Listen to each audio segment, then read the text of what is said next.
Alright, you VCR fanatics, you. I've picked up a new toy. Don't know if it works. I just grabbed it.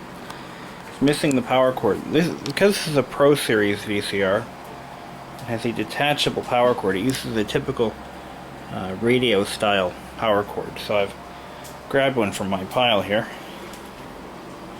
Let's plug that in. This is the same spot where I blew up accidentally another Sony VCR just a few months ago. So here we go. Plug her in.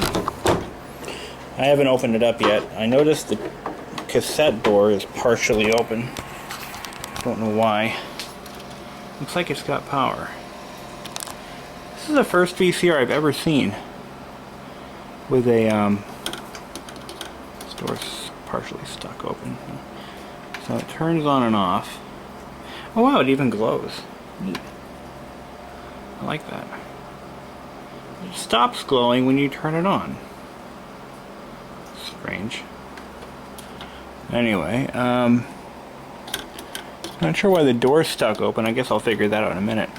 But it has a nice shuttle mechanism. I like those. And it has input select. Cool, cool. 4-head professional series. What's the model? SLV-420. So let's put the tape in and see what happens.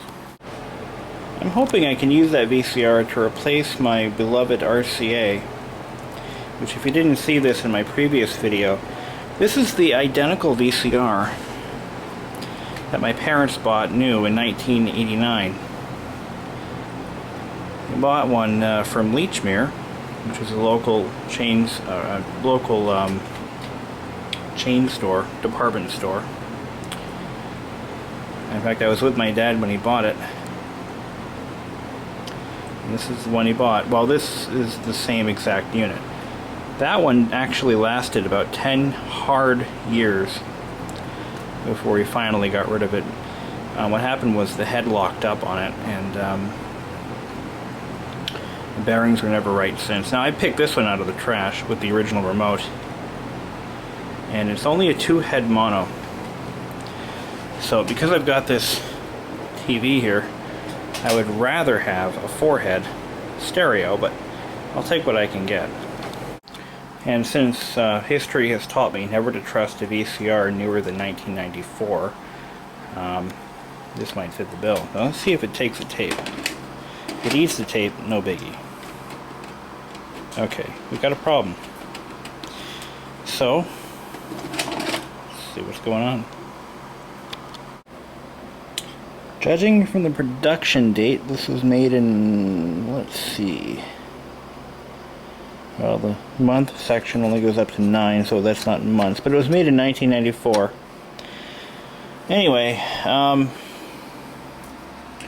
looks like somebody's been in here before me, and I say that because every screw on the bottom side was already loose.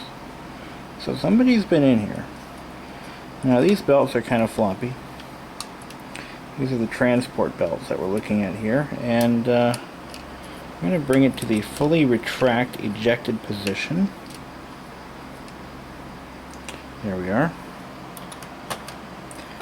Now this may have a separate eject motor, and it looks like it does. Nope.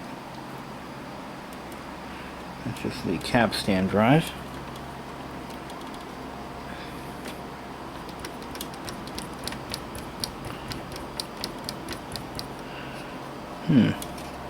Actually, no. What's interesting about this one is the eject mechanism, or the cradle mechanism, actually runs off the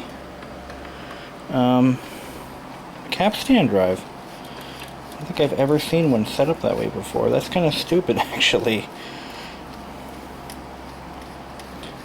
And I got the door to close. Just about. So it looks like this might just need a belt kit, because these belts are very worn. Now there is a way you can get around that. I'll show you. If the belts are worn and you just want to test the unit for function before you go out and blow your wad on belt kits, you can actually clean these with rubbing alcohol. What that does is it removes a good portion of the oxidization, and it allows the belts to run just temporarily until you get the belts. So let's do that. Alright, the belts have been cleaned and put back in place. I actually had to reference my video to put this other belt on. I couldn't figure out where it went and saw this motor over here. I'm like, dummy. Anyway, get that cord here. Let's see if we can't get this thing to fire up. This is not built as well as I remember Sony's to be. It's actually built kind of cheaply. Yeah, we got some belt slip there. Definitely. But let's try and put a tape in there and see what goes on. It's in pretty good shape. I mean, I hope it works. Okay. It wants to. Okay, let's try that again. Let's try and... So, we definitely have a bad case of belt slip here. And I can probably help it along. I'm going to do that right now. Yeah, I know. Tripod. I get it. Loud and clear. Alright, let's stick it in there here. Let's see which one's flipping. This one. Oh, shit.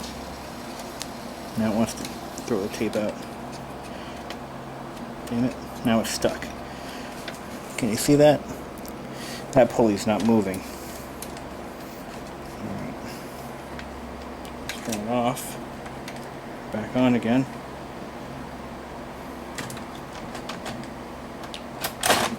So, we know what the problem is. We know how to fix it. Now we just gotta get the parts. So I'm gonna probably set this beast aside and order a belt kit later on, and at that point you'll see how well it worked. Because I really like this one. I kind of want to get it to work again. So I'll unplug it and come back another day.